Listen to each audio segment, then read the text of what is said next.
இல்லையா? இது வரலன்னு வச்சுங்க, பின்னாடி அது வராது. அது காட்டும். அர்ஜுனா அப்படிப்பட்ட ஒரு கெட்டிகார். ஒரு காரியத்தை எடுத்தானா எடுத்ததுதான் ஒரே மாதிரி அதை ஊன்றி செய்யும். இப்படி பிள்ளைகள்லாம் வளர்கிறார்கள். இன்னொரு டெஸ்ட் வச்சாரு இன்னொரு காலத்தில் வேணும்னு. மிளகு உள்ள போற மாதிரி ஒரு குடம், மிளகு உள்ள போற வாய் உள்ள ஒரு குடத்தை கொடுத்துட்டு பசங்க கிட்ட சொன்னார், டேய் ஆத்துல போய் தண்ணி எடுத்துருவாங்க. இது உள்ள இப்படி அமுக்கி எடுத்தா என்ன தண்ணி வரும்? அதுல ஏர் பபிள் தான் வரும், உள்ள போவாது தண்ணி. அந்த மிளகு வாய் போற மாதிரி குடம் எல்லாம் உள்ள உள்ள அமுக்கி பார்க்கறா, ஒண்ணு வரல. அர்ஜுனை மட்டும் முதல்ல அப்படியே பிடிச்சிட்டு கொண்டு குரு கிட்ட வச்சுட்டான். உடனே இவெல்லாம் சொன்னா, அவனுக்கு மட்டும் பெரிய வாய் உள்ள குடத்தை கொடுத்துருப்பார் வாத்தியார், இல்ல வேற ஏதாவது ஓட்ட போட்டிருப்பான், அவன் ஏதோ பண்ணிருப்பான், கோல்மால் பண்ணிருப்பான். இந்த பசங்க எல்லாம் கேட்டார், நீங்க எல்லாம் எவ்வளவு நேரம் ஆச்சு? எவ்வளவு நேரம்? இன்னும் அரை குடம் கூட ரொம்பல. அவன் பாருங்க முழு குடத்தை ரொப்பிட்டு வந்துட்டான். எப்படி நான் ரொப்பனே? அவன் சொன்னான், இதை தண்ணி பிடிக்கிறதுக்கு வருண ஜபம் பண்ணிட்டு பிடிக்கணும் நீங்க அன்னைக்கு சொன்னீங்க. எப்பவோ ஒரு நாள் கிளாஸ் நடத்துற போது வருண ஜபம் பண்ணிட்டு இது மாதிரி பிடிச்சா வேகமா ரொம்பும் அப்படின்னு சொன்னீங்க. எனக்கு ஞாபகம் வந்தது, வருண ஜபம் பண்ணிக்கிட்டே பிடிச்சேன்னா. இவங்க எல்லாம் வருண ஜபம் பண்ணல, உள்ள போல. அப்படி போற போக்குல வாத்தியாரோ குருவோ ஒன்னு சொல்வாரு, தப்புன்னு பிடிச்சுக்கணும். ஓ இதுக்குள்ள ரகசியம் இருக்கு, இதுக்குள்ள விஷயம் இருக்கு, எல்லாத்தையும் உடச்சு சொல்ல மாட்டாங்க. அவங்க சொல்லிட்டே போவாங்க, அவங்கவுங்க பிடிச்சுக்கணும், வேண்டியதை அவங்கவுங்க எடுத்துக்கணும். அந்த வருண ஜபம் பண்ணிட்டு தனியே பிடிச்சா எல்லாம் உள்ள போச்சுன்னா, ஏன்னா உங்க யாருக்கா தோணுச்சா? உங்க யாருக்கா தோணுச்சா? 104 பேர் இல்லைன்னு பாரு. அப்புறம் நான் ஏன் அவட்ட பிரியமா இருக்க மாட்டேன்? நான் எப்ப சொன்னாலும் ஞாபகம் வச்சுக்கிறேன். இன்னொரு நாள் இன்னொன்னு நடந்தது. துரோணாச்சாரியார் குளிக்கிறதுக்கு நதிக்கு போயிருந்தாரு. முதல்ல ஒண்ணு ஒரு காலை பிடிச்சிட்டு கத்துறாரு, முதல்ல பிடிக்குது என்ன காப்பாத்துங்கடா, முதல்ல பிடிக்குது என்ன காப்பாத்துங்கடா. பசங்க எல்லாம் ஓடியாந்தா, துரியோதனன் எல்லாம் திபுன்னு ஓடியாந்தான். எதுக்குடா வரீங்கன்னா, இனிமே வாத்தியார பார்க்க முடியாதுடா டே, முதல்ல சாப்பிட போகுது, அதனால எல்லாரும் நல்லா பாத்துங்க அப்படின்னா. வாத்தியார் கதை முடிஞ்சு போச்சு, இனிமே நல்லா பார்க்கணும் அப்படி. சில பசங்களுக்கு வாத்தியார் இது மாதிரி ஆவறதுல பரம சந்தோஷம். எக்ஸ்கர்ஷன் போனாங்க பசங்க எல்லாம், போயிட்டு வாத்தியாரை விட்டுட்டு வந்துட்டாங்க.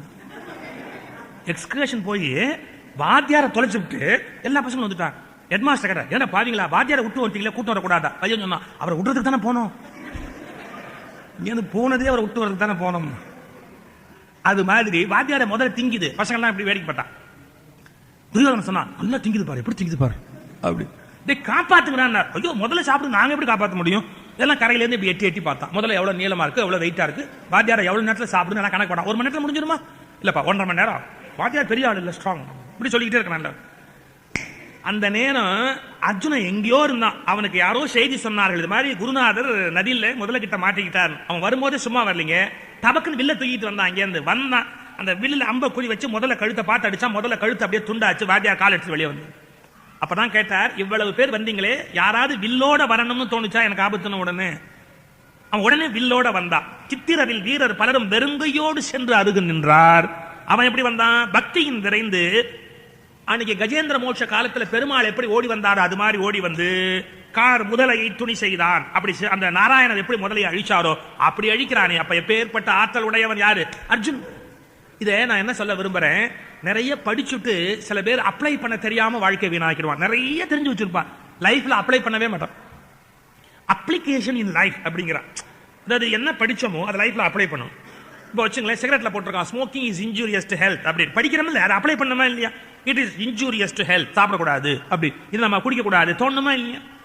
கவர்மெண்ட்ல போட சொல்றான், குடியை கெடுக்கும் அப்படின்னு. குடியை கெடுக்கும்னு படிச்சுட்டே குடிக்கலாமா? அப்புறம் இது தப்பு இல்லையா? அப்ப அது அறிவு வரணும். ஓ இதெல்லாம் அப்ளை பண்ணணும் லைஃப்ல, இது தப்பு இது தப்பு, அப்ளை பண்ணிக்கோ.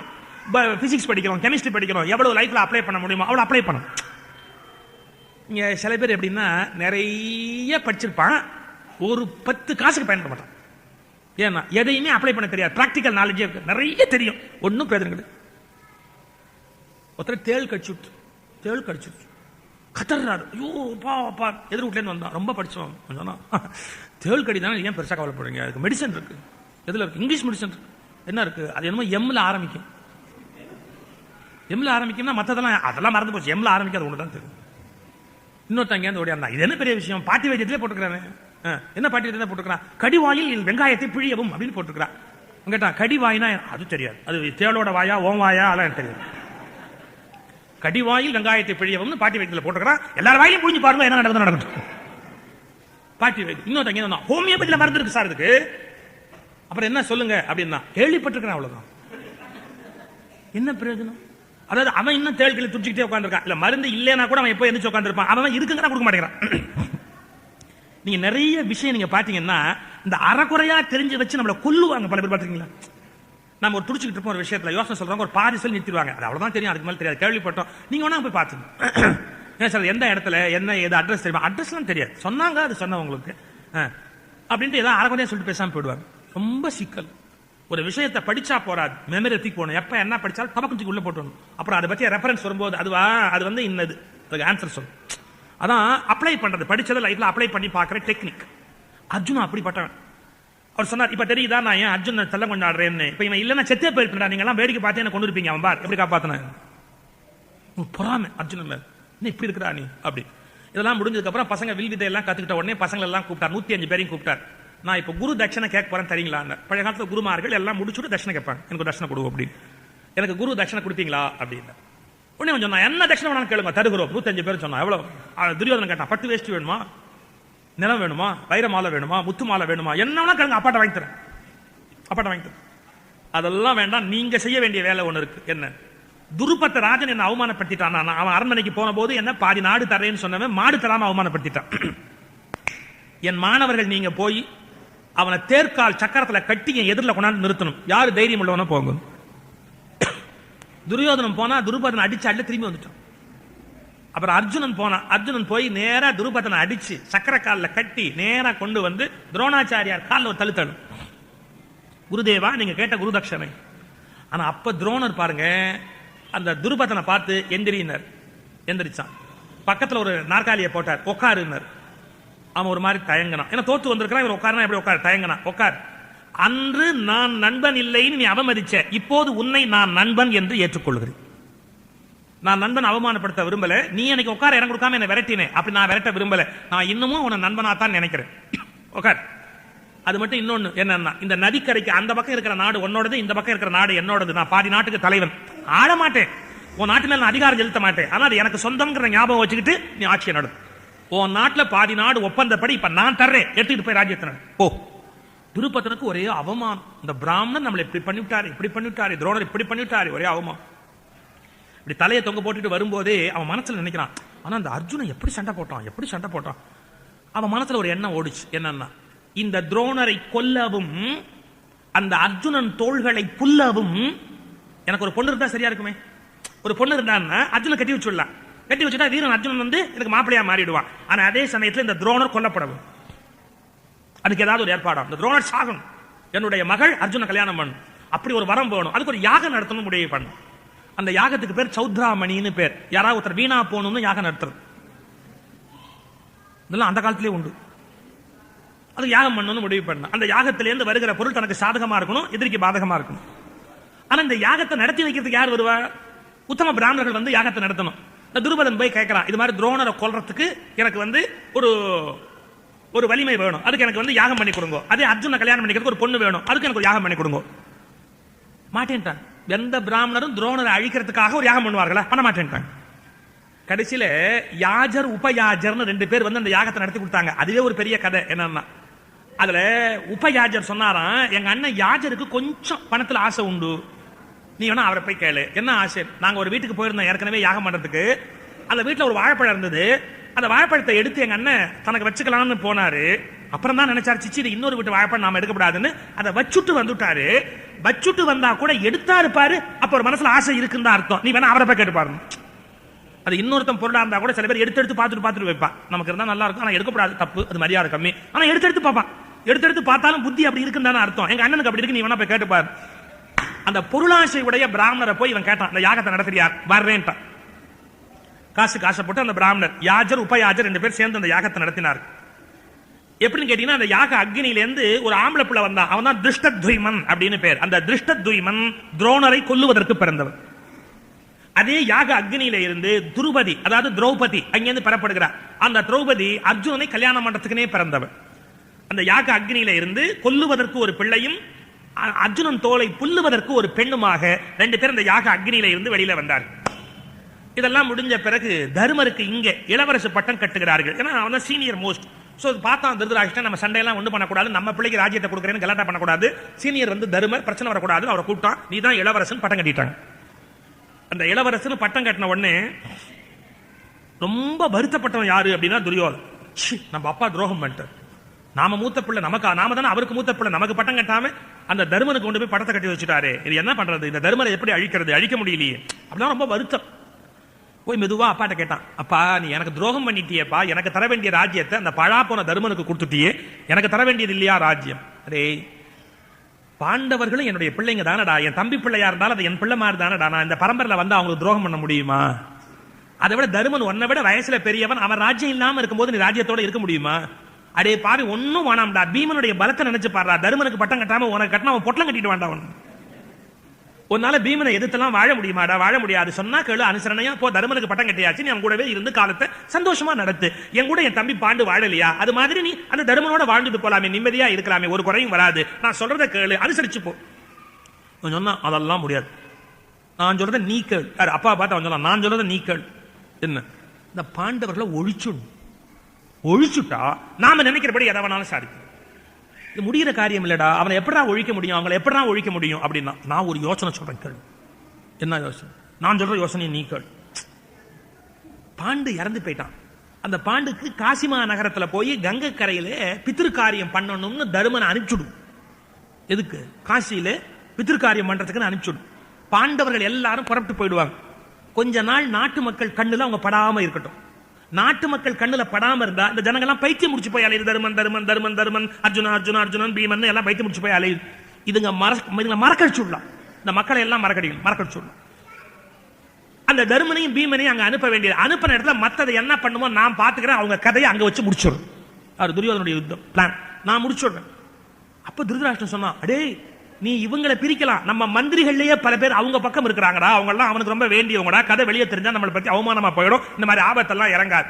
நீங்க நம்புனா நம்புங்க, நம்பாட்டி போங்க. வியாசபாரத்துல வரைய அப்படியே சொல்றேன். மந்திரிகள், பெரிய மந்திரிகள் கொடுக்க வேண்டியதை கொடுத்தால் வாங்கி கொண்டு செய்ய வேண்டிய காரியத்தை தானாக செய்வார்கள். அப்படியே வருது. யார் பக்கம் என்ன, யார் பக்கம் கொடுக்க வேண்டியதை கொடுத்து சரி கட்டுறது எனக்கு தெரியும். நீ கவலைப்படுற? என்ன பெரிய மந்திரிகள், நான் சரி கட்டுறேன் போ, பேசாம. உடனே திருதராஷ்டிரன் சொல்றான், மகனே பாத்துடா, ஆபத்துல சிக்காதரா, எங்காவது அம்புல போய் மாட்டிக்காதரா. நம்ம தருமனையோ பீமனையோ எதிர்க்க முடியாது. அதுக்கு தான் சொல்றேன், நம்மளால எதிர்க்க முடியாது. அவனை காசிக்கு அனுப்ப வேண்டியது, மக்கள் கண்ணில இருந்து மறைச்சிட வேண்டியது. இது ஒரு பெரிய தீரிங்க. Out of sight, out of mind. நம்ம ஜனங்களுக்கு மறதி அவ்வளவு ஜாஸ்தி.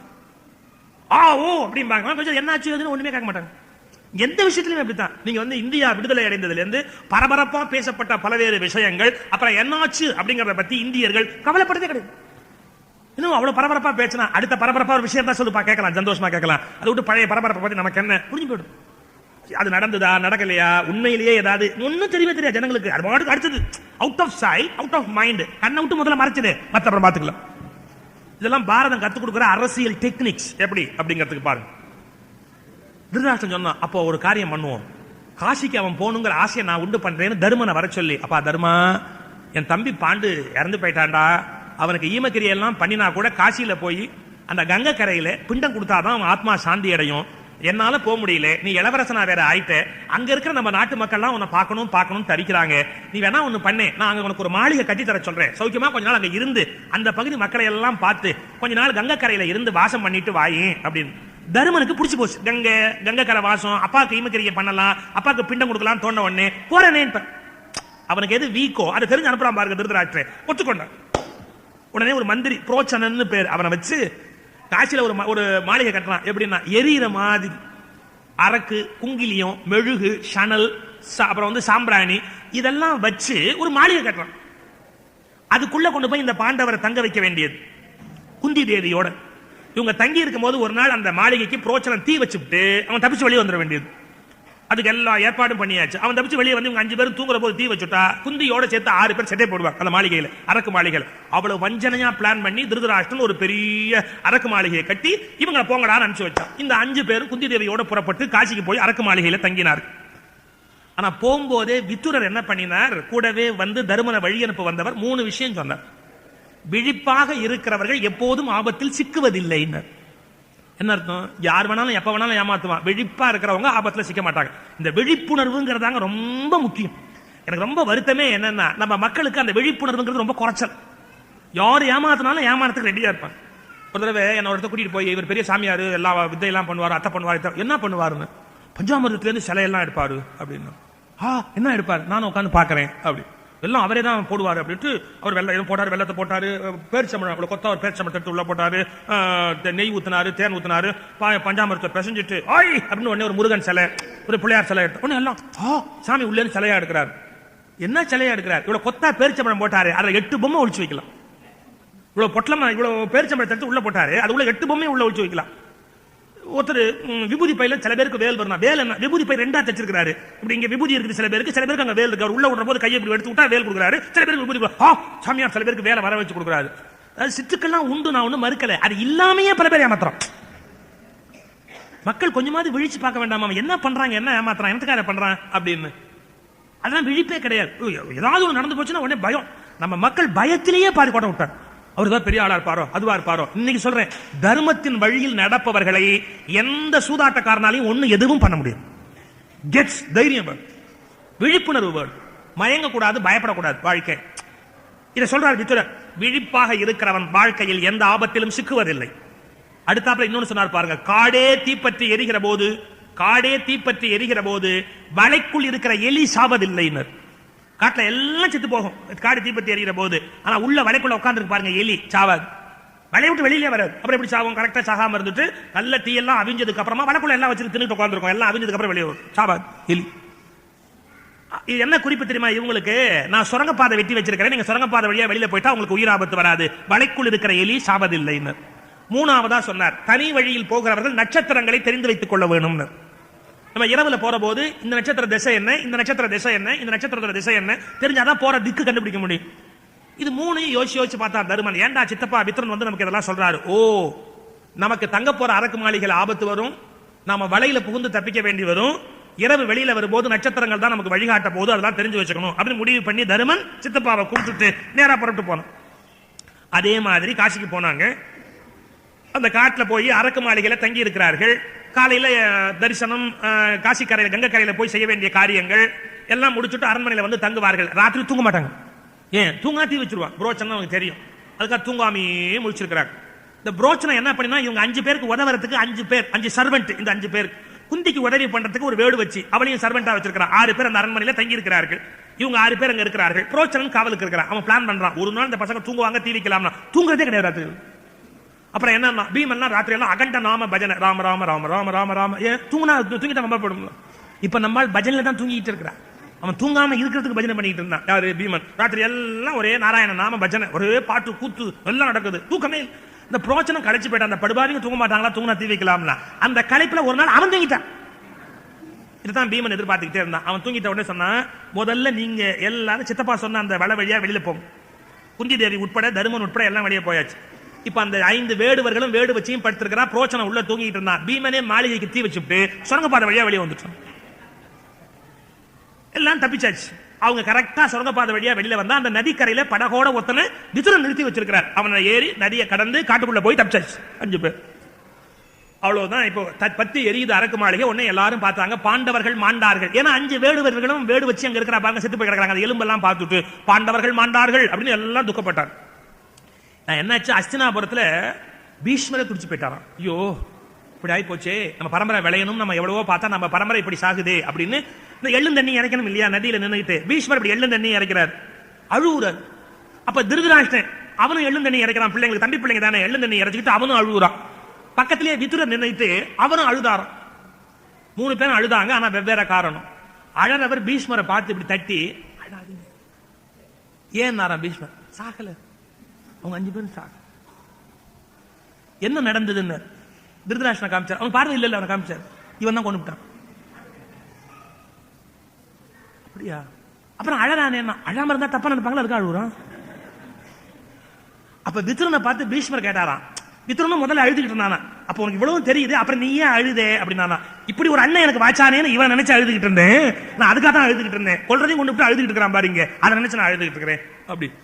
பீஷ்மரும் விதுரனும் புரிஞ்சுக்கிட்டாங்க, ஓ பாண்டவர்கள் சாகலே அப்படின்னு. ஆனா துரியோதனன் திருதராஷ்டிரன் ரொம்ப சந்தோஷம், பாண்டவர்கள் மாண்டு போய் விட்டார்கள், இனிமே நம்ம பிள்ளைக்கு எதிரி ஒழிஞ்சுட்டாங்க, நம்ம பிள்ளை இனிமே பட்டம் கட்ட போறான், ஒரே மகிழ்ச்சியில் இருக்கிறான். காட்டுக்குள் போனவர்கள் உருவத்தெல்லாம் மாத்திக்கிட்டாங்க. இனிமே ராஜகுமாரன் நம்ம போனா சிக்கிக்குவோம் வேண்டான்னு உருவங்களை மாற்றி கொண்டு போகிறார். ரொம்ப தூரம் நடந்து காட்டுல போய் ஒரு இடத்துல தங்கலாம். நடந்த களைப்பு யாராலும் முடியல, படுத்து தூங்கணும் போல இருந்தது. பீமன் சொன்னா, எல்லாரும் இப்படி வரிசையா படுங்க, நான் பாத்துக்கிறேன், உங்களுக்கு ஆபத்து வராம நான் பாத்துக்கிறேன், நீங்க எல்லாம் படுத்து தூங்கும். நம்ம உடல் வலிமை உடையும். உடனே 4 பேர் இப்படி படுத்தார்கள், 4 பேர் இப்படி படுத்தார்கள். குந்தி தேவி தலைமாட்டில் இப்படி படுத்தா, பீமன் காவலுக்கு உட்கார்ந்திருக்கா தன்னுடைய சகோதரர்களையும் தாயாரையும் காப்பாற்றுறதுக்கு. அந்த வனம் இடும்ப வனம்னு பேரு. அந்த இடும்ப வனத்துல இருக்கிற இடும்பன், அவன் தங்கச்சி இடும்பின்னு பேரு. அவன் மனுஷ மாம்சம் சாப்பிடுறான். அவன் இந்த பீமன் எல்லாரும் உள்ள வந்த உடனே மெதுவா அப்படி மோந்து பார்த்தானா, அப்படின்ட்டு மனுஷ வாசனை மனுஷ வாசனை. அவன் எந்திரிச்சு போய் கொல்ல மாட்டான், அவனுக்கு வந்து அவ்வளவு சோம்பர். இடும்பியை கூப்பிட்டா, ஃப்ரெஷ்ஷா மனுஷ வாசனை வருது காட்டுக்குள்ள, நீ எங்கேன்னு போய் பார்த்து அதை கொண்டா. நம்ம இளநீ சாப்பிடுற போது ஒரு சீவி கரெக்டா சாப்பிடுவோம்ல, அது மாதிரி அவர் எப்படின்னா கழுத்துல கடிச்சு ரத்தத்தை குடிச்சு சாப்பிடுவாராம் இந்த இடும்பர். அது மாதிரி வெதுன்னு ரத்தத்தோட நான் சாப்பிடணும், வெதுன்னு ரத்தத்தோட நீ கொண்டுபடாத, நேரா கொண்டா, கழுத்தை கடிச்சு நான் சாப்பிடுவேன். ஓகேடா, ஏன் நீ போய் எடுத்துக்கூடாதானா, அதெல்லாம் எனக்கு சோம்பலா இருக்கு, நீ போய் எடுத்துட்டு பாரு. அவ்வளவு சோம்பலா நான் சாப்பிடணும். அப்பேற்பட்ட யாரு இடும்பர். இடும்பி மெதுவா இங்கேருந்து வந்தா. சரி அண்ணன் கேட்கறான் எப்படி மாட்டேங்கிறது, எப்படி அண்ணன் சாப்பிட்டு நமக்கு கொடுப்பான்ல சாப்பிடலான்ற ஐடியாவோட ராட்சஸ் தானே இப்படி தேடிக்கிட்டே வந்தா.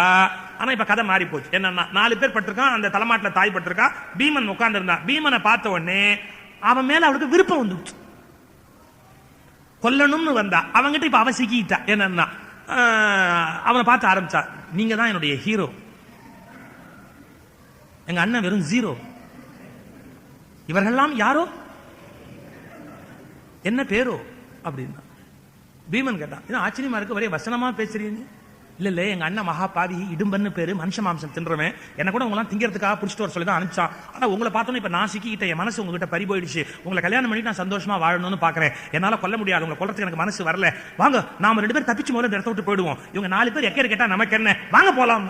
கல்யாணத்துக்கு முன்னாடியே தனி கொடுத்தன கூப்பிடுறா ராட்சஸ். கல்யாணத்துக்கு முன்னாடியே தனி கொடுத்தன கூப்பிட்டா பாருங்க ராட்சஸ். வா போலாம், உங்க அம்மா எக்கேடு கேட்டா என்ன, 4 அண்ணன் தம்பி எக்கேடு கேட்டா என்ன, வா நாம போலாம். அப்ப சொன்னா பாருங்க பீமன், தாயார் எக்கேடு கேட்டா என்ன, சகோதரர்கள் எக்கேடு கேட்டா என்னன்னு ஒரு பொம்பளை பின்னாடி போகக்கூடிய மூளை கெட்டவன் என்ன நினைச்சியா நீ? நான் அவ்வளவு மானமற்றவன? உங்க அண்ணன் இல்ல, எவனே வந்தாலும் சரி அவனை கொல்லுவேன், இந்த 5 காப்பாற்ற பலம் எனக்கு இருக்கு. இந்த விவரம் தெரியாம நீ என்ன நினைச்சுக்கிட்ட, இரக்கமின்றியே தனிவனத்திலே இளைஞர் என் முன் இவரை விட்டு என்னை புறக்க வல்லவள் ஒரு மடந்தை பின் போவது ஆடவர்க்கு ஆண்மையாகுமோ? நீ ஒரு பொம்பளை என்ன காப்பாத்துவேன்னு சொல்லி இந்த 5 பேரையும் அப்படியே நான் விட்டுட்டு போவனா? இதை விட செத்து போறது எவ்வளவோ மேல். உங்க அண்ணன் இல்ல, அரக்கராபதன் அவுன நாயிலன், அவனை ஒரு கணத்து ஆவி கொள்வேன், யாரவனா வர சொல்ல, அவனை இல்லேன்னு ஆக்குறவர். அவன் சொன்னா நீங்க டயத்தை வேஸ்ட் பண்றீங்க, எங்க அண்ணன் எந்திரிச்சு வந்தானா தின்னுடுவான், என்னையே தின்னுடுவான். மகாபாய் சொல்றதை கேளுங்க, 5 பேரை விட்டு அப்படியே புறட்டுவாங்க அப்படின்னு. வரமாட்டேன் அப்படின்னா இவள் காதல் வசனம் பேசிட்டு இருக்கா. பீமனை விடத்துக்கு மனசு வரல, வசனம் பேசிக்கிட்டே இருக்கிறா. இது அங்கேருந்து பார்த்தா இடும்பர், ஓஹோ கொன்னுட்டு வா அப்படின்னு சொன்னா நீ வசனம் பேசிக்கிட்டு இருக்கிறியா, நீ உன்னை என்ன பண்றான் பார் அப்படின்னு, உன்னை என்ன பண்றான் பார் அப்படின்னு நேரா வேகமா அங்கேருந்து வந்து இந்த பீமன் முதல்ல சண்டைக்கு வந்தான். பீமன் சொன்னான், அனாவசியமா இங்க சண்டை போடாது, எங்க அம்மா எங்க அண்ணன்லாம் தூங்குறான், அவங்களுக்கு டிஸ்டர்பன்ஸா இருக்கும், தள்ளி வா. தள்ளி கூட்டிட்டு போய் இடும்பனை துவைச்சு அப்படியே எடுத்துட்டோம். இடும்பன் கதை முடிஞ்சது. அவன் சத்தத்துல தான் கேட்டு இந்த அர்ஜுனன் எல்லாம் எழுந்திருச்சு, தம்பி பீமா அண்ணனை பார்த்து கேட்கற, அர்ஜுன் அண்ணா என்ன கூட்டுக்க கூடாதான், நான் ஒத்தனே போதும்டா இவனை க்ளோஸ் பண்றதுக்கு, நீங்க எல்லாம் எதுக்குடா தோணை ஒண்ணு வேணும். இதுக்கு நடுவில் இடும்பி என்ன பண்ணா, குந்தி எந்திரிச்சோடனே அவன் காலில் போய் விழுந்து சொன்னா, நீங்களும் ஒரு பெண் பிள்ளை, நானும் ஒரு பெண் பிள்ளை, என் மனசுல இருக்கிற காதல் என்னன்னு உங்களுக்கு தான் புரியும், இவருக்கு புரிய மாட்டேங்குது, கொஞ்சம் சொல்லுங்க, நான் உங்க பிள்ளைய கல்யாணம் பண்ணிக்கணும். குந்தி இப்படி யோசிச்சா, அவளுக்கு மனசு இழகி போச்சு. நீ நல்லவ அப்படிங்கிறதுக்கு என்ன நம்பிக்கை? அவ சொன்னா, எனக்கு திரிகாலம் தெரியும், நடந்ததை சொல்லுவேன், நடக்கிறத சொல்லுவேன், நடக்க போறதை சொல்லுவேன். சொல்லுன்னா நடந்த கதையை சொன்னா, இப்ப நடந்துகிட்டு இருக்கிற கதையை சொன்னா, நீங்க இங்கேருந்து போய் என்ன நடக்க போகுது அப்படிங்கிற விவரமும் சொன்னா. இது பாரதத்துல இது மாதிரி அங்கங்க வரும், நடந்தது நடக்கிறது நடக்க போறதுன்ற கதை உள்ள வந்துகிட்டே இருக்கும். ஏன் தெரியுங்களா? பாரத கதை ஆரம்பிச்சு முன்னெல்லாம் 45 நாள் நடக்கும். முதல் நாள் 10 நாள்லாம் சில பேர் கதைக்கு வர மாட்டாங்க, 10 நாளுக்கு அப்புறம் திடீர்னு வந்திருப்பாங்க. அவங்களுக்கு நீங்க பழைய கதையை எப்படி சொல்றது? இப்பெல்லாம் முன்கதை சுருக்கம் அப்படிங்கிறது பத்திரிகையிலேயே போட்டுருவான். இந்த டிவியில எல்லாம் இதுவரை அப்படின்னு போடுவான், இனி அப்படின்னு போடுவான். இல்லைங்களா? உங்களுக்கு அந்த இதுவரை அப்படின்னு ஒரு 4-5 காட்சி டக்கு டக்கு டக்கு டக்குன்னு போட்டு நமக்கு ஞாபகம், ஏன் நமக்கு மறதி ஜாஸ்தின்னு நமக்கு தெரியும், அதுக்காக இதுவரை அப்படின்னு போடுவான். நீங்க மகாபாரத கதையில அப்ப அந்த காலத்துல எப்படி போட முடியாது மாதிரி இதுவரை அப்படின்னு, அதுக்கு வச்ச டெக்னிக், ஒரு கேரக்டரை திரிகாலம் உணர்ந்ததா சொல்லி பழைய கதையெல்லாம் சொல்ல வைப்பாங்க. அந்த ஒரு பெரிய பண்ணையார், பெரிய பணக்காரர், அவர் அன்னைக்கு தான் பாரத கதைக்கு வந்திருப்பார், அவருக்கு பழைய கதையே புரியாது. பழைய கதை புரியாம இப்ப புது கதை சொன்னா எலும்பு எண்ணிடுவார். அதுக்காக என்ன பண்ணுவாங்க, பழைய கதையெல்லாம் சொல்லணும், அதை இடும்பி சொன்னான்னு சொல்லிவிட்டு டெக்னிக் எப்படி வந்ததுங்கிறதுக்காக சொல்றேன், அந்த கதையை சொல்லிவிட்டு இப்ப நடக்கிற கதையும் சொல்லி நடக்க போற கதையும் சொன்னா, திரிகாலம் உணர்ந்தவள் இடும்பி. அந்த இடும்பி மேல கருணை வந்துருச்சு குந்திக்கு. உடனே மெதுவா என்ன பண்ணினா, தருமனை இப்படி தனியா கூப்பிட்டா, மகனே தருமா, எனக்கு என்னமோ இவன் நல்லவளா தெரியுதுரா, ரொம்ப நம்ம பீமன் மேல ஆசைப்படுறா, ஆனா நீ மூத்தவன், உன்னை விட்டுட்டு நான் இப்ப முதல்ல அவனை கல்யாணம் பண்ணா அது மரபு இல்லை, எனக்கு குழப்பமா இருக்கு, நான் என்ன பண்ணட்டும்? அப்ப தருமன் சொன்னா, இல்ல என்னமா இருக்கு, அவ பீமனை விரும்புறா, கல்யாணம் பண்ணிட்டு போறா, நான் இதுக்கே இடையூறா இருக்கணும், பீமன் அவளை விரும்பினா கேட்டுக்கோ, கல்யாணம் பண்ணி கொடுத்துட்டு, இப்ப என்ன கட்டு போச்சு. பீமனை கூப்பிட்டான். அப்பதான் பீமன் மெதுவா சொன்னான், எனக்கும் ஒரு ஐடியா உண்டு. அப்புறம் என்ன, உடனே இந்த அரக்கியை கூப்பிட்டா, நீ கல்யாணம் பண்ணு, காலையில எல்லாம் இவனோட இருக்கலாம், இரவு என் பிள்ளை என்கிட்ட கூட்டணும், நீங்க சந்தோஷமா எங்க வேணாலும் இருக்கலாம், ஆனா ஒரு குழந்தை பிறந்த உடனே என்னுடைய மகனை கொண்டாந்து என்கிட்ட கூட்டணும், அந்த குழந்தைய அவன் நினைவா நீ வளர்த்துக்கலாம், ஆனா என் பிள்ளை என்கிட்ட ஒப்படைக்கணும் அப்படின்னா குந்தி ரொம்ப மகிழ்ச்சி அப்படின்னு பீமனை மணந்து மலையில எல்லாம் சுத்தி கடோத்கஜன் அப்படிங்கிற ஒரு பிள்ளையை பெற்றுவிட்டு அந்த பீமனை கொண்டு வந்து மீண்டும் குந்தி தேவி கையிலேயே கூட்டாச்சு. இப்ப இவர்கள் இங்கேருந்து புறப்பட்டு பலவேறு காட்டுக்குள்ளெல்லாம் சுத்திக்கிட்டு மெதுவா சில காலம் பயணம் பண்றாங்க. இவங்க இறந்து போயிட்டதாவே அஸ்தினாபுரத்துல எல்லாம் நினைச்சுக்கிட்டு இருக்கிறாங்க. இந்த சந்தர்ப்பத்தில் வேத்திரகீயம் அப்படிங்கிற இடத்துல போய் தங்கி இருக்கிறார்கள். அது வந்து அந்தணர்கள் இருக்கிற இடம். அங்க போய் இவங்க தங்கி இருக்கிறாங்க. அந்தணர்களுக்கு என்ன மரபுன்னு கேட்டா, வெளியில போய் பிட்சை எடுத்து சாப்பிடணும், வேற அந்தணர்களுடைய மரபு. பீமன் இப்ப பிராமண வேஷத்துல இருக்கிறான். பிராமண வேஷத்துல இவன் போய் பிட்சை எடுத்து சாப்பிட்டா இவன் பசிக்கு பிட்சை எடுத்து ஏதாவது கட்டுப்படி ஆகுமா? அவன் என்ன பண்ணினானா, அதுக்காக ஒரு நாள் ஒரு வண்டி மண்ணை போட்டு ஒரு பானை பண்ணி அவனை விட பெரிய சைஸுக்கு ஒரு பானையை கொண்டு போய் பவதி பிட்சாம் தேஹி பானைக்கு பின்னால நின்றுச்சு. எல்லாம் பயந்து ஓட ஆரம்பிச்சான். என்னடா இவ்வளவு பெரிய பானையோட ஒரு ஆள் வரா அப்படின்னு. ஆனா என்ன பண்ண முடியும், அதெல்லாம் போட்டா நெருப்புல போட்ட அவல் பொறி மாதிரி இவன் பசிக்கு கருகி போகுது, அவ்வளவு பசி பீமனுக்கு. குந்தி என்ன பண்ணுவா, அதுக்காக சாப்பாட்டுல வந்த பிட்சையில பாதி பீமனுக்கு கொடுத்துட்டு மற்றதெல்லாம் எல்லாரும் பங்கு வச்சு தின்னாலும் பீமனுக்கு காணல, அப்படியே இழைச்சிக்கிட்டே வரான் புல்லு. அந்த மாதிரி இவங்க தங்கி இருக்கிற போது, அந்த வீட்டில் தங்கி இருக்கிற அவனுக்கு உணவுல ரொம்ப விருப்பம் உண்டு. சில பேர் அப்படி இருப்பாங்க, உணவுன்னு அவன் ரொம்ப முக்கியம்.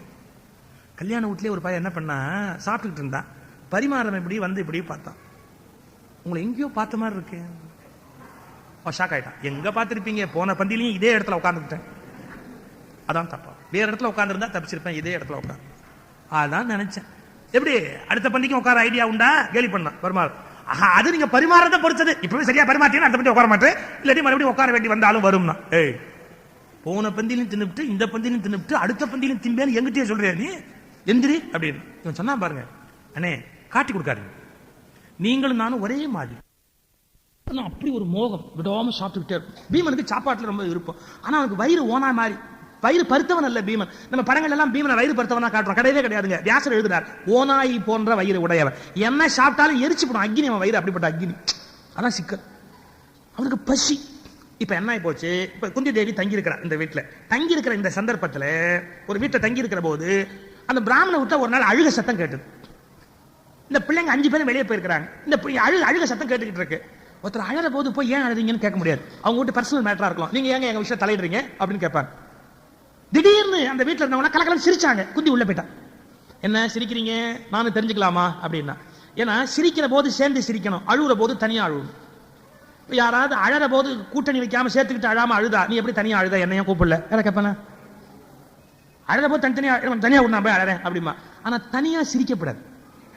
தனியா சிரிச்சான்னு வச்சுங்க நிலைமை ரொம்ப முத்தி போச்சுன்னு இருக்கும். அப்ப சிரிக்கிற போது ஜாயின் பண்ணிக்கலாம், ஆனா அழற போது ஜாயின் பண்ணணும் ஒன்னும் கட்டாயம் கிடையாது. ஏன்னா அழறவன் தனியா போய் அழலாம்னு நினைச்சிட்டு இருக்கலாம். அழற போது நீங்க ஏன் அழறீங்கன்னா, என் பர்சனல் விஷயம் நீ ஏன் தலையிடுறேன்னு கேட்பான் இல்லீங்களா. சிரிச்சா என்ன எனக்கு சொல்லக்கூடாதப்பா, எல்லாம் சிரிக்கிறீங்களே நானும் தெரிஞ்சு கூடாதான்னு கேட்கலாம். இந்த பண்பு பாருங்க, ஒரு விஷயத்துல எப்ப தலையிடலாம், எப்படி தலையிடலாம், எல்லாம் ஒரு நாகரிகம். குந்தி தேவி போய் மெதுவா கேட்டா, என்ன சிரிக்கிறீங்க அப்படி. அந்த வீட்டு பிராமணர் சொன்னாரு, இல்லம்மா இங்க பகாசுரன் ஒரு அசுரன் இருக்கான் மகா பாவி, அவன் திடீர்னு ஊருக்குள்ள வந்து எல்லாரும் தின்னுட்டு இருந்தான், எல்லாத்தையும் அள்ளி போட்டு மாடு வீடு எல்லாத்தையும் திம்பான். அப்புறம் எங்க ஊர்ல ஒரு ஒப்பந்தம் பண்ணிட்டோம், டெய்லி ஒரு குடும்பத்தில இருந்து வண்டி நிறைய சமைச்சு அந்த சமைச்ச உணவை வண்டியில அனுப்ப வேண்டியது, காலமாட்டில் பூட்டி ஒரு வீட்டு மனுஷனையும் அனுப்ப வேண்டியது. அவன் சாப்பாடை சாப்பிட்டு மனுஷ மாம்சத்தை சாப்பிட்டு வண்டி மாட்டியும் தின்னுடுவான். அதான் அவனுக்கு கடைசியா பீடா சாப்பிட்டு, கடைசியா பீடாவோட சில பேர் எந்திரிப்பான். வண்டி மாடு தான் அவனுக்கு பீடா. இது ரொட்டீனா டெய்லி ஒவ்வொரு வீட்ல இருந்து அனுப்பணும். இன்னைக்கு எங்க வீட்டு டேர்ன் ஆகி போச்சு. அப்படியா, என்ன பண்ண போறீங்க, சமைச்சிட்டோம், சாப்பாடெல்லாம் சமைச்சிட்டோம், ஆனா வண்டியை பூட்டி அனுப்பணும். யாரு போறது வண்டியோட? அந்த வீட்டு பிராமணர் சொன்னாரு. நான் சொன்னேன் என் மனைவி கிட்ட, ஏமா நான் இனிமே இருந்து என்ன பண்ண போறேன், நான் போறேன் இந்த வண்டியில போய் சாவறேன், நீங்கெல்லாம் நிம்மதியா இருந்துக்கோங்க, உங்களுக்கு வேண்டிய எல்லா ஏற்பாடும் பண்ணிட்டேன் அப்படின்னு சொன்னேன். என் மனைவி சொன்னா, அதெல்லாம் இல்ல, நீங்க இறந்து நான் தனியா இருக்க முடியுமா? இங்க வியாச பாரதத்துல ஒரு வார்த்தை வரும், ஒரு இளமையான அழகான மனைவி கணவன் இல்லாத போது கற்போடு இருக்க முடியுமா? அது தோல் உரிக்கப்பட்ட மாமிசத்தை பருந்துகளிடமிருந்து காப்பாற்றுவது போல. ஒரு தோல் உரிக்கப்பட்ட மாமிசம் தெருவில் கடந்தா பருந்து கொத்தாம விடுமா? அது மாதிரி கணவன் இல்லாம அழகான இளம் பெண் உயிரோட இருந்தா சமூகம் கெடுத்துடுமா? எப்படி வார்த்தை வியாசர் சொல்றாரு பாருங்க. தோல் உரிக்கப்பட்ட மாமிசத்தை பருந்துகள் விடாது, அதுபோல் கணவன் இல்லாத அழகான இளம் மனைவியை சமூகம் விடாது. நான் எப்படி தனியா இருக்க முடியும்? அதனால என் கணவன் என்ன சொன்னேன், நீங்க போக வேண்டாம், நான் போய் செத்து போறேன் அந்த பகாசுரன். அப்ப மூத்த பொண்ணு சொன்னாலாம், அவ பாருங்க எவ்வளவு நல்ல பொண்ணு பாருங்க, அவ சொன்னாலாம், அம்மா நீ சாகக்கூடாது, அப்பாவும் சாகக்கூடாது, செத்துட்டா எங்க நிலைமை என்ன யோசிச்சிங்களா? நான் அந்த வீட்டுக்கு தண்டன் தானே, தம்பி ஒருத்தர் இருக்கிறான், உனக்கு பிள்ளைங்கிறதுக்கு தம்பி ஒருத்தர் இருக்கிறான், நான் வேணா போய் சாகிறேன், தம்பி உயிரோட இருக்கட்டும், நீங்க எல்லாம் உயிரோட இருங்க அப்படின்னு மூத்த பொண்ணு சொன்னா. அப்ப கடைசி பையன் விவரம் தெரியாத சின்ன பையன் அவன் சொன்னா என்ன அனுப்புங்க, நான் போய் அந்த பகாசுரனை கொண்டுட்டு வரேன்னு ஒரு விளக்கு மாட்டு குச்சி எடுத்து போய் ஆட்டினான். இந்த விவரம் தெரியாம அப்ப சிரிச்சுட்டாங்க, இவங்க தங்களை அறியாம இவ்வளவு துக்கத்திலையும் சிரிச்சுட்டாங்க. இதான் நடந்ததுன்னு. ஆனா எப்பேற்பட்ட வீடு பாருங்க, நான் சாகரேன்னு அவன் சொல்றான், நான் சாகரேன்னு பொண்டாட்டி சொல்றான், நான் சாகரேன்னு பிள்ளைங்க சொல்லு. வேற ஒரு வீடுன்னா என்ன நடக்கும்? அவன் சொல்லுவா, நீங்க இருந்து இங்க என்ன பண்ண போறீங்க, நீங்க தான் போயிட்டு வாங்க, இருந்து எப்ப பாரு பிரச்சனை, எப்ப பாரு பிரச்சனை, இதை விட நீங்க போனீங்க எல்லா பிரச்சனையும் முடிஞ்சு போயிடும். அவன் சொல்லுவான், முதல்ல ஒன்னு அனுப்பணும், ஒன்னு அனுப்பிச்சாதான் அந்த பகாசுரனே திருந்துவான், முதல்ல நீ போயிட்டு வா. குழந்தைங்க சொல்லுவான், 2 பேருமே போங்களே, நீங்க இல்லைன்னா நாங்க ரொம்ப சௌக்கியமா இருப்போம். நீங்க அதுங்க எல்லாரையும் பெத்தவங்க அனுப்பல, அது ரெடியா இருக்கு. பல வீட்டுல அப்படித்தான் இருக்கு இன்னைக்கு உலகம். எப்படி இருக்கணுங்கிறதுக்கு அடையாளம் பாருங்க, எவ்வளவு உத்தமமான குடும்பம். நான் சாக்குறேன், நான் சாக்குறேன், நான் சாக்குறேன் எல்லாம் அந்த வீட்டுல. அப்ப குந்தி சொன்னா, வேண்டாம், நீங்க தயவுசெய்து வருத்தப்படாது, பகாசுரன் ஒரு பெரிய பகாசுரன், நீங்க ஒன்னும் கவலைப்படாதீங்க, அந்த வண்டியில அன்னத்தை வைங்கோ, மாட்டை போட்டுங்கோ, நான் அனுப்ப வேண்டிய ஆளை அனுப்புறேன். யாரு? என் புள்ள ஒருத்தர் இருக்கிறான், பீமன். சொல்ல முடியாதுல, வெளியில இப்போ மறைஞ்சு வாழறான், என் புள்ள இருக்கிறான், அவன் அனுப்புறேன். சச்சே, நீங்க அடைக்கலமா எங்க ஊருக்கு வந்திருக்கிற அதித்தி, உங்களை கொல்லக்கூடாது, நீங்க ஒன்னும் கவலைப்படாதீங்க, என் புள்ள சாகவே மாட்டான், எனக்கு தெரியும் அவனை பத்தி. பகாசுரன்லாம் அவனுக்கு மார்னிங் இட்லி மாதிரி, ஒண்ணு என் பிள்ளை சாக மாட்டான். இவங்க எப்படி யோசிச்சாங்க, நிஜமாவான்? நிஜமா. வண்டியை பூட்டினா பீமன் உட்காந்து வச்சான் சாப்பாடோட, போடா அப்படின்ட்டா குந்தி தேவி. அவன் முன்பக்கமா திரும்பி வண்டியை ஓட்டலிங்க, பின்பக்கமா திரும்பிட்டா சாப்பாடை பார். ரொம்ப நாள் ஆச்சு இப்படிலாம் பார்த்து, வரிசையா சாப்பிட்டுட்டே தான் போனான். எதுக்கு அங்க போய், ஏன்னா பகாசுரன் செத்ததுக்கு அப்புறம் தீட்டாயிடும், அப்புறம் சாப்பிடக்கூடாது அப்படின்னு முதல்ல சாப்பாடுலாம் முடிச்சுட்டு அப்புறமா போலான்ற ஐடியா உடனே சாப்பிட ஆரம்பிச்சு பீமன். இப்ப குந்தி தேவி தருமன் வந்து கேட்டாமா, அக்கிரமம் பண்ணிட்டியமா, பீமனை அனுப்பிச்சுட்டியமா, தம்பியை அனுப்பிச்சுட்டியமா. டேய், அவன் சரியா சாப்பிட்டு ரொம்ப நாளா ஆச்சுடா, இப்பதான் அவனுக்கு ஒரு ஸ்கொயர் மீல் கிடைக்கும், அந்த வண்டியில தான் ஒரு ஃபுல்லா சாப்பிடுவான், அவனுக்கு ஒன்னும் ஆபாடுறா, எனக்கு தெரியும்டா, அவன் சரியா சாப்பிட்டு ரொம்ப நாள் ஆச்சு, அந்த அன்புக்கு தாண்டா அனுப்பிச்சு வச்சேன். அது நடந்தது. பீமன் பக்காவா எல்லாத்தையும் சாப்பிட்டுட்டு, அப்ப பகாசுரன் அங்கேருந்து வந்தான், அவனுக்கு ஒரே எரிச்சல். அப்புறம் யோசிச்சான், சரி நீ சாப்பிடு, ஏன்னா நான் தனித்தனியா சாப்பிட வேண்டாம், நீ அதை சாப்பிட்டு ஒன்னு நான் சாப்பிட்டாச்சுன்னா எல்லாம் மொத்தமா சாப்பிடலாம்ல. எரிச்சல் அங்கேருந்து வந்து பீமன் முதுகுல குத்துன உடனே அவன் சொன்னா, கொஞ்சம் இறங்கல, கொஞ்சம் குத்துனேன்னா இதெல்லாம் உள்ள தள்ளுறது ஈஸியா இருக்கும், குத்து. முதல்ல சட்ட வட்டமா சாப்பிட்டு எல்லாத்தையும் முடிச்சுட்டு அப்புறமா பகாசுரன் பக்கம் திரும்பி அவனை உண்டு இல்லேன்னு ஆக்கி அந்த பகாசுரனை கொன்னுட்டு அந்த காளமாட்டு வண்டியில பீமன் திரும்பினா பாருங்க, ஊரே எந்திரிச்சு கும்பிட்டு. ஏன்னா இது வரைக்கும் வண்டியோட போன எவனும் திரும்பியே வந்ததே கிடையாது. முதல் தடவையா ஒருத்தன் வண்டியோட போயிட்டு வண்டியில திரும்பி வெளியில வர்றான் பகாசுரனை விட்டு அப்படின்னா. அப்பதான் எழுதுறார் வில்லிபுத்திர ஆழ்வார், எல்லாரும் விளக்கேற்றி வச்சாங்களா வீட்டு வாசல்ல. அப்ப என்ன பழக்கம்னு கேட்டா, தர்மம் ஜெயித்து ஒருவன் வருகிற போது வீட்டு வாசல்ல விளக்கேற்றி வைத்து வரவேற்கிற வழக்கம் நம்முடைய நாட்டில் இருந்திருக்கு. அப்பதான் தீபாவளி வந்தது.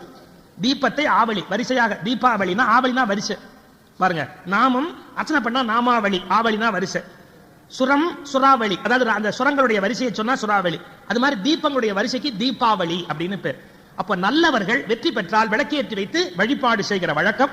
அப்படி விளக்கேற்றி வைத்து பீமனை வரவேற்றார்கள். பீமன் வருகிறார். இவங்க எங்கெங்க இருக்கிறாங்களோ எல்லா இடத்திலும் துக்கமும் துயரமும் நீக்கப்பட்டதாகவே இருக்கிறது. இதுக்கு நடுவில் துருபத மகாராஜாவுக்கு வருத்தம். நம்ம திரௌபதி எந்த அர்ஜுன கல்யாணம் பண்ணணும்னு நம்ம வரம் வேண்டி பொண்ணை பெத்தமோ அந்த அர்ஜுன செத்து போயிட்டான் அந்த யாகத்துல, அந்த அரக்கு மாளிகையிலேன்னு. ஜோசியர்கள் எல்லாம் கூப்பிட்டு கேட்டான், இப்ப என்ன பண்றது அப்படி. ஜோசியர்கள் எல்லாம் தெளிவா சொன்னாங்க, உன்னோட மாப்பிள சாகல, இவளுக்குன்னு உரியவன் உயிரோட தான் இருக்கிறான், அவனை சாகடிக்க யாரும் இல்ல, நீ திரௌபதிக்கு சுயம்பரம்னு அறிவிச்சுடு, எங்க இருந்தாலும் அர்ஜுனன் வந்துடுவான், கண்டிப்பா திரௌபதி கழுத்துல மாலை போடுவான், எனவே சுயம்பரத்துக்கு ஏற்பாடு பண்ணு அப்படின்னு சொன்னான். அந்த சுயம்பரத்துக்கு துருபத மகாராஜன் ஏற்பாடுகளை எல்லாம் செய்கிறான். பிரம்மாண்டமான ஏற்பாடு. இவ அர்ஜுனன் நினைச்சு ஏங்கிட்டு இருக்கிறா இங்க. அப்போது அந்த சுயம்பரத்துக்கான ஏற்பாடுகளை எல்லாம் அவன் பண்ணுகிறார். அந்த அளவுல இன்றைய விரிவுரையை நாம் நிறைவு செய்கிறோம்.